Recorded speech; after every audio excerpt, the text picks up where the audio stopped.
anagu Soomaaliya kama tirsanin mana nihin namana sheegan kartaan idin kama tirsanin isku midna mani dadka degan Ethiopia waa Ethiopian Soomaali maaha deris kala midlihiini walaal kala midlihiini Ethiopia walaalkayna magaca Soomaali waa ka guurinaa waxaan la baxaynaa jamhuuriyadda geeska Afrika la baxaynaa magacii Soomaali uu baqtiyay Soomaalidu waxa weeyaan dad qab leh ama isla weyn ma aha buu yiri dad ka baqaya qoryo iyo hub loo qaato saad soo aragtayba aniga meesha aan ku yaabay baan fadhiyaa tan baabatii hore ka daran kulay anigu hadal iima furna muuqaalo fara badan oo kala duwan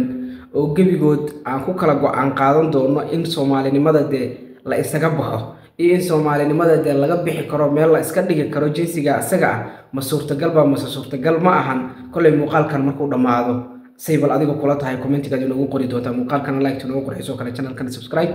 aad baad u mahadsantahay bil marka koobaad dawladda Itoobiya ayaa waxay ku dhawaaqday in ay bedesho calanka dawlad deegaanka Soomaalida sidoo kale shacabkana ololo lagu bilaabo ku qancinta Itoobiyaanimada macnaha barnaamijka asaga wuxuu ku tusayaa wali Itoobiyaanku inay dareensan yihiin inay jiraan shacab badan oo Soomaali ah oo meesha degan oo dawlad deegaanka degan oo wali arinta Itoobiyaanimada aynan ka dhaadhacsaneyn qorshahan waligiiba uu soo jiray dabcan markasta maamul kasto oo yimaadana waa la isku dayay in barnaamijka asaga lagu qanciyo asagana soo kale uu shacabkiisa ku qanciyo bal marka koobaad aan isla dhageysano ololaha dadkii loo adeegsanayo ayaguna hawshooda qabsaday aan isla aragno gees ilaa gees Soomaalida oo hadda maanta ay ka go'an tahay inay Soomaalinimadu meel iska dhigaan iyadana waa isla arkeenaa bal marka koobaad tan ila dhageyso dawladda Itoobiya ayaa la sheegay in ay go'aamisay in deegaanka Soomaalida laga bedelo magaca iyo calanka sidoo kalena laga bilaabo ololo ballaaran oo dadka lagaga dhaadhicinayo Itoobiyaanimada sida laga soo xigtay ila wargaleen ah oo ku sugan gudaha dalka Itoobiya xisbiga barwaaqo ee ka arrimaya dalka Itoobiya ayaa la sheegay in tababar loo qaban doono bisha soo socota laguna daray tababarro iyo qorshayaasha lagu dhalan rogayo dadka deegaanka Soomaalida wuxuuna qorshuhu yahay in la tirtiro dhammaan astaamaha muujinaya Soomaalinimada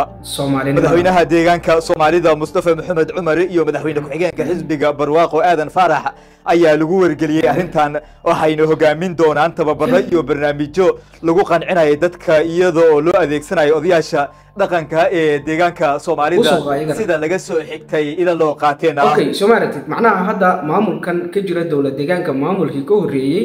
barnaamijka asaga uu sameeyay dabcan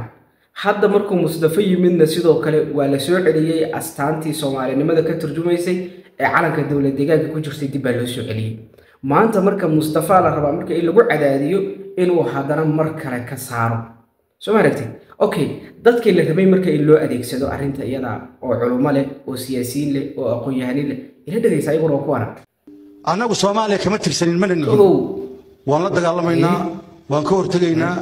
namana sheegan kartaan idin kama tirsanin isku midna mani waxaan ka tirsanay dawladda Itoobiya dad la sheegan karo dalkayaga waxa la yiraahdaa Itoobiya Soomaalida Itoobiya saad ka aragtaba muuqaalka dhalinyarada meesha fadhida ninka odagga geeska fadhiya macnaha yaaba u daaran way yaaban yihiin sidaan anigu halkan yaab ula fadhiyo ayaa ayaguna meesha yaab ula fadhiyaan kulay ma garanayo meesha si ay ku tageen in xoog lagu geeyay kala ma ogi laakiin yaab baa u daaran gebigood waa wada fikrayaan xaqiiqatan arrinta iyada arrin laga fikra weyn dadka degan Ethiopia waa Ethiopian Soomaali maaha afka iyo dhaqanka bay Soomaalida la wadaagay Masar marnaba Soomaaliya adhal adkir kaga muuqanin meesha Ethiopia geed walba iyo magaalo walba iyo tuulo walba ciidan iyo dad fara badan ay kaga dhinteen Ethiopia maalintii Soomaaliya ay burburtay ilaa ay yoom hada gurmadka Soomaaliya dadku ay ka jirtay wax la wada ogyahay weeye xubta Ethiopia kamid ah wadaadadii Ethiopia nahay warana Ethiopia nahay aan isdifaacno aan taxadirno aan kililkeen wax soo galaan iska ilaalino taariikhda markii dib loo eego Masar inaga ila badan bay naga gashay ilaa 64 nasrullah wixii hubeeyay ayaga ahayn inaga Ethiopia kamid oo Ethiopiana waxaan leenahay wixii Ethiopia duulimaad buu nagu yahay waana ka hormaanayna Soomaalida Ethiopia anagu nahay xaqiiq marka isku sheegno Ethiopianimadeenu maaha mid hadda afka laga sheegay ma Ethiopian dhabaynu nahay okay waad aragtay haweenkii culimadii odayaashii waaweynkii laakiin meesha yaa ka maqan adigu bay isweydiiso aashaas meesha dhalinyaradii baa ka maqan anigu dhalinyaradii ma dhalinyarada waa tiimka uu fajaca iyo amakaaga u daaran yahay way Soomaalida okay Soomaalinimadii marka qoomna ay sida aga sii socdaan oo ay leeyihiin anagu aan faraha iskaga qaadno tiim kalaan kuu soo wadaaye bal ninkan odaga ana asagana ila dhageysa dhiiggiisa halka uu maray marka abay ha ku xisaabtamo aniga maanta qorada qaadanaya diblomaasi baan ahay waan furayaa tayga waxaan qaadanayaa tuutaha nin walba muwaadin oo Soomaaliyana waxaan leeyahay tuutahaas barno bar Soomaalida booka Ethiopia 10 baan u dhignay 77 10kii labaadna hadda u dhigayna ninkii ka hara waa nin dhaxal hooyadiis ka haray dhaxal aabis nin ka haray xaqiiqada waa runtii waa meesha ayada waayo waxan waa dhaxalkii hooyada waa dhaxalkii aabaha hadaad adigu maanta si sahlan aga tanaasusho ama maanta aad qadaadiiq iyo shilimaad yar aad dhaafsato waxaad ogaataa inay ilmahaagu ka go'anta waxaad ogaataa ilmahaagu dhaxalkii adiga lagu dhiibay ee adigu waalidka hooyada iyo aabaha aad ka dhaxashay oo kale inaynan adiguna ka dhixli doonin oo ayaguna ay noqon doonaan kurdidii iyo kuwa shalay aan ka sheekeynayna oo kale aan ku socono ninkaan dhiigkiisu kicin Soomaali ma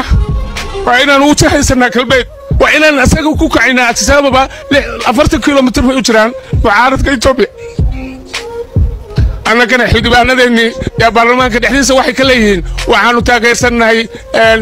إثيوبيا نتاجر سنة واركاسو حدبان ما هني قارته على كتره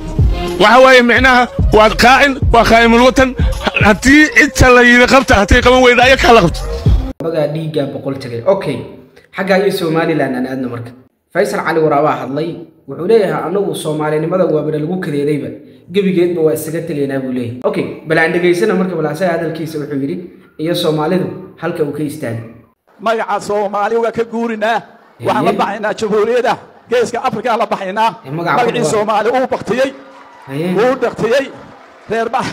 uu uriya waa adduunka waa lagu nacay magaca Soomaaliyeed maxaa dushay naga saaray inaga Arabta Soomaaliyeed Tunisia waa Arab ma Arab ku dartaa Masar waa Arab Morocco waa Arab wala weynteen uga taginaa aniga adii halbaska waa taginaa Arabta wala taginaa insha Allah ta'ala waanu ka guuleysanina عدو وان كقولي سنة أفر بقولي كنتم scholarship بين سيسة إثيوبيا أفر بقولي كنتم بين سيسة ما حدا تكتب hospital واحد يقول تجلس دكتور إثيوبيا هذا جامعة تكتب واحد يقول تجلس بروفيسور إثيوبيا ولا وين منو أرجع أوكي هرت بدأ ماشي تعالى وحيد هاي إن سومالي لماذا أنا قوم بأسكون نعني أنا قوم بأسكون دلني أنا قوم بهذا أسكون ديدنمو يعني هرت عالم إنه قلنا عي مجرو عالم كأسق وحود ديدن هيبة Soomaalida inay mid ahaato ayaa ayagu waxay og yihiin inay sharafteeda iyo karaamadeeda ku jirto ayagana wax badan baa kaga halaabaya si aynan taa iyada u hagaagin ayay rabaan markasta ajandayaasha noocan oo kala ah ee kala qoqobka iyo kala burburinta iyo kala gogoynta Soomaalida inay ka shaqeeyaan bay ayagu horta markasta abadan ugu jirtaan laakiin midda meesha taala waxay tahay walaala la yahay waa la garami karaa waa la wada fadhiisan karaa waa la wada hadli karaa iyadoo la isaflagaadeen waxaan rajaynayaa midda ayada in la isla fahmo aad baan u qodareynayaa in midda ayada la isla fahmo oo iyadoo la isaflagaadeen la isjaayfeen Soomaalinimada iyo cirqiga inaga dhaxeeyay aan dib loo geysan in nin kasta uu xaqiisa u doodo oo banaanka soo istaago aku socono nacdal idin kortay arki mayna insha Allah ta'ala marka intaas ay noo kala jiraan بريء هو إنه قلدنا وين قلدنا إنه كذا كاشنا يا إثيوبيا وكا وكا تجيبوا كيمي تجيبوا وكا أزبارك ميو حمر كيمي تجيبوا كيمي بصوا يقولوا بينه ولي مادام أنا هذا صوب حنا تجلس ما نسمعنا يا وحي ولا وين ماشي تشوفنا شرعا كوسو صاريا شرع بيكون شويان إسكاسا صعون ما يعني إن شاء الله تعالى تاوا ركتي واحد لا دقيش تامركا أضياشي كونفور قلبين بل عيقنا لا دقيش درس كلام اللي هيني ولا الكلام اللي هيني إثيوبيا ولا الكينة ninka wuxuu ku yiri daris kale ma lihin walaal kale ma lihin Ethiopia dariska naga walaalka nagana warka waa cadi hay Soomaa ha ku socono wal masr la raw ma gorodaan Ethiopia walaalan qabl Ethiopia rahim qabl iyawa walaalkayna iyawa nis gargaarani walkada ma gorodaan wuxuu yiri wax masr la yiraahdo ma naqaano Ethiopia walaalka naga Ethiopia rahim waa taqaana Soomaa waa qaraabada tan ugu sokaysa waliba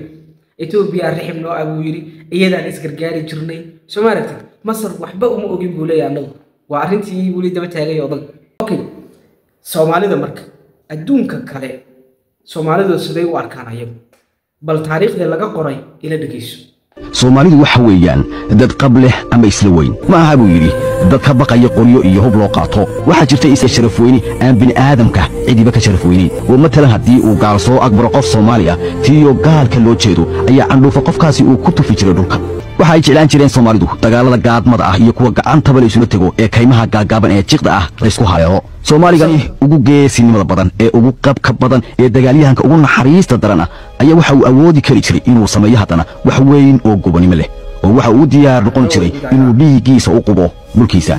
waxa uu dhimani jiray isagoo sidaa u arkaya nafta ka sii gurmaysa oo aan oran jirin malaha waad dhimanaysaa oo seeftii oo ku taagan ayuu qosol ku dari jiray oo naftu ay kaga bixi jirtay gobonimo warsaas bay ahayd baasho taasaan isku ogeyn dadnimadaaba inaga dhexaysay